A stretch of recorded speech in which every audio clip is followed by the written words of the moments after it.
thanks for the introduction. Now, I have 10 minutes to provide you with a brief snapshot of my particular industry, and that is the professional services industry in Papua New Guinea, and in more particular, what you would term the traditional accounting, auditing, and tax, but also advisory services. So in these 10 minutes, I'd be able to touch, hopefully, upon most points I've included. If you have any questions afterwards, I'm more than happy to discuss them with you at the next break.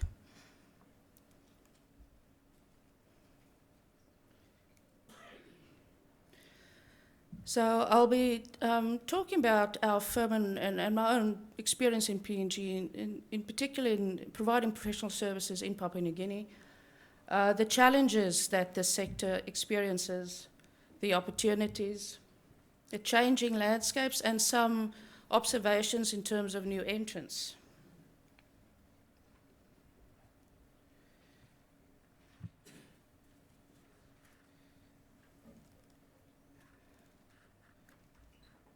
It's not so straightforward. Can you move it forward, please? Well, maybe a bit of a plug, but KPMG in Papua New Guinea has been in Papua New Guinea for 52 years, and representing the global firm. Now, our own firm currently comprises of 100 professional staff, and because of the lack of professional, we'll call it competitor intelligence in the sector, we don't know exactly where we're placed. We know we're not number one, and we know we're not number three, so somewhere in between. But we provide, as mentioned, the services across the traditional sectors, but more particularly recently across the advisory, and advisory is all its components.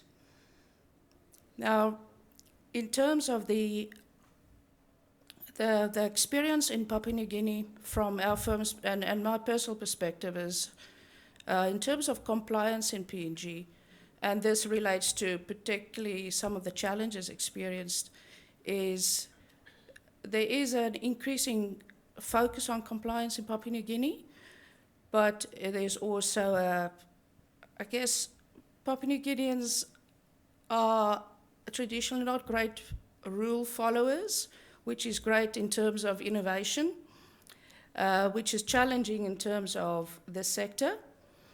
So in delivering compliance services versus advisory services, these are the products that are not entirely valued in Papua New Guinea.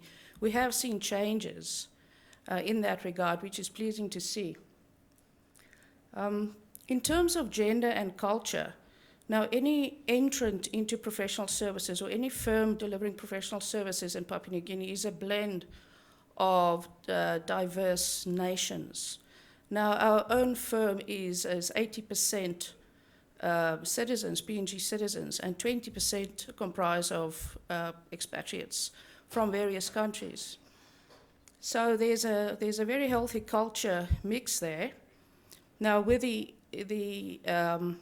blend there, we need to learn to respect the different, I guess, provincial cultures, but also the country cultures. And it takes time to know how to operate within that environment.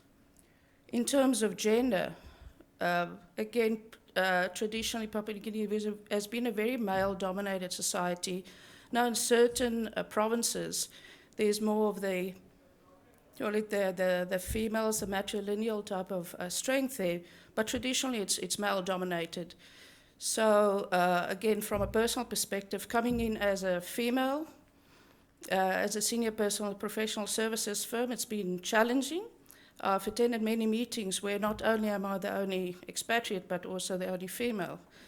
So it's been challenging and rewarding, but breaking down the barriers, and I've definitely seen some changes in that regard too. Now, communication, coming from different countries too, communication within PNG is different as it is in countries, first world countries, and even other developing nations. So the traditional approach that we bring from our own countries, it doesn't work in PNG. Coming from Africa myself, I think I had an advantage because people from Africa do communicate easier in Papua New Guinea. There's a great comparison in the cultures there. And then the most important thing that I found in my 14 years in Papua New Guinea is the imperative to build trust, which means sticking around to a large extent.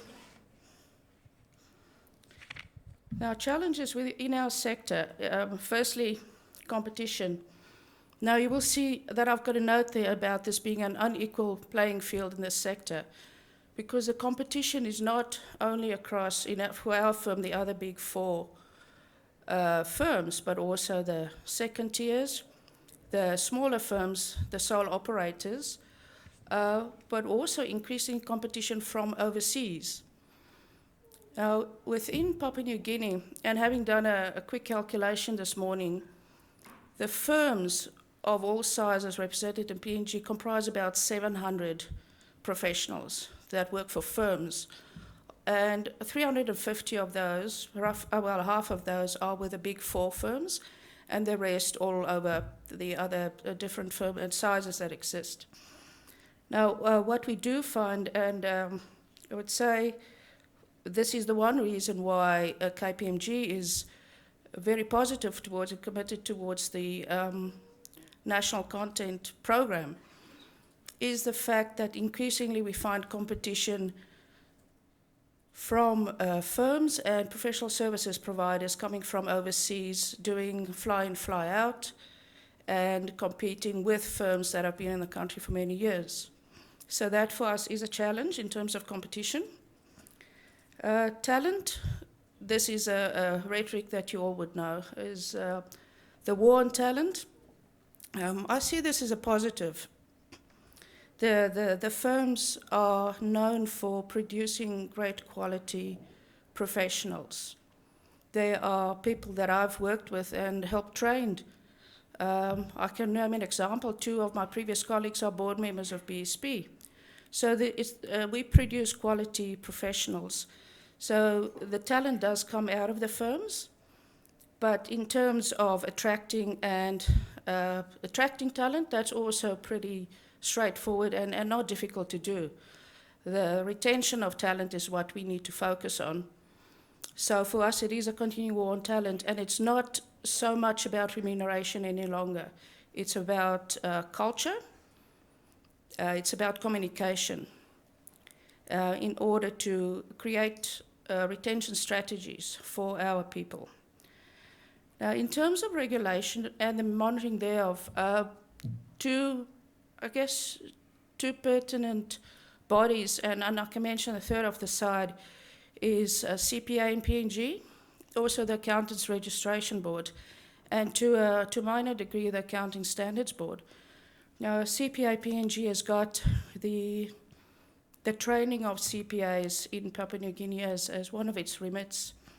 CPA does also have a membership and I call it a disciplinary, ethics and disciplinary subcommittee.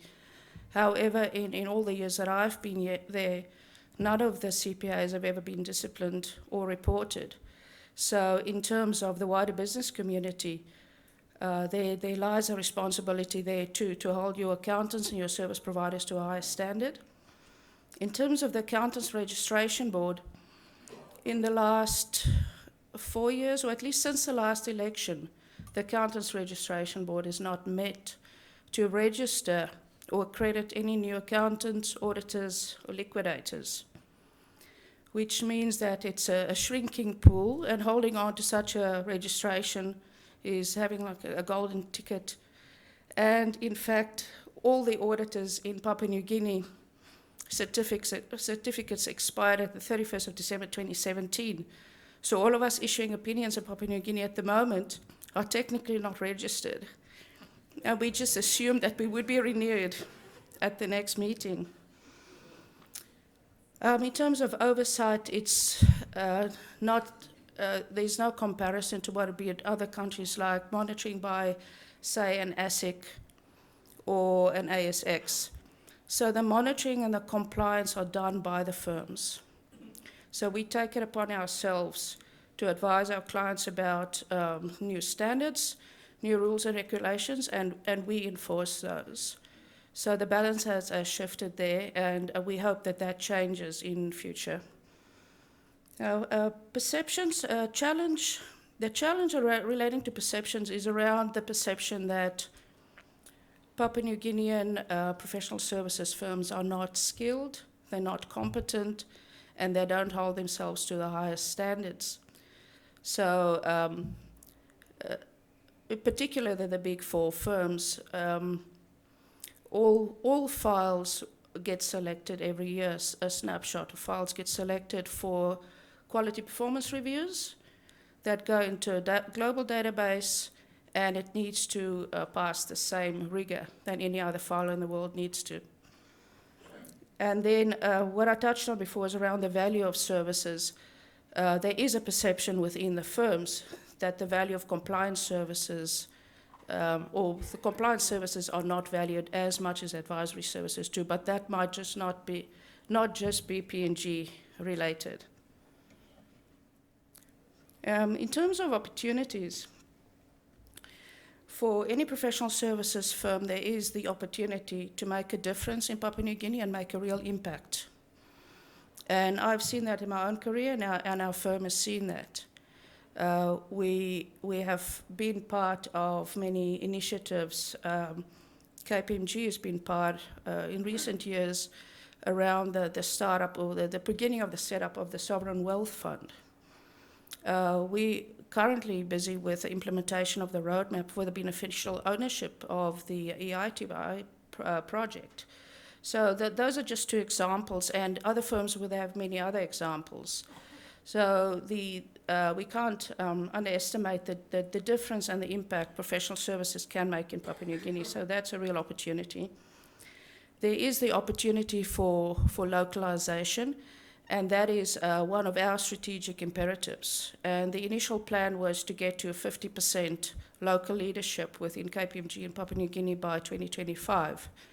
So we feel we're still on track there.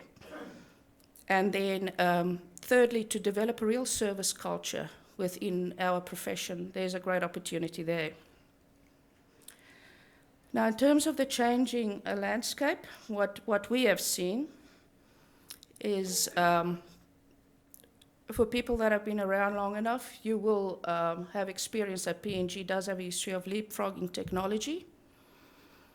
So people would have gone from not having phones at all or no form of communication to doing mobile banking all in 1 year. So that as an example. So the changing landscape is certainly in terms of technology, potential automation, which means that many of the professionals would have to reinvent themselves. In the PNG context as well, we see the changing landscape of millennials. So that has also hit us, and which means that leadership styles, management styles, structures, and general culture need to adapt to that. And then in terms of, I guess it started as a small trickle initially, but certain of our clients, an increasing number, are starting to demand higher quality, and quality is starting to become more important than cost, which is, again, pleasing to see. And then finally, I just wanted to touch upon new entrants, trends and mistakes. So what we've seen in terms of new entrants is that they don't come from your traditional everyone from Australia. We've seen new entrants from Indonesia, from Spain, from the US. So not from the areas that you would expect. And it's not mining related. Industries, particularly some technology, but mostly human capital consulting is what we've seen. Then a common mistakes is around, the most common mistake is there's potentially an arrogance around, we have worked in developing countries before, so therefore we know how it will work in PNG. So that's a misconception that new entrants come in with. Also, non-compliance with local laws and regulations, in particular visa, migration, and tax. And then finally, if I had to give any new entrant any advice, it is to seek advice, to seek professional advice before any structures are set up, before you decide what kind of entity you want to register, and to make sure that you get your visas and everything in place before you start operating, doing business in PNG. That was my short spiel. As I said afterwards, I'm more than happy to discuss this with anyone, and thanks for your time.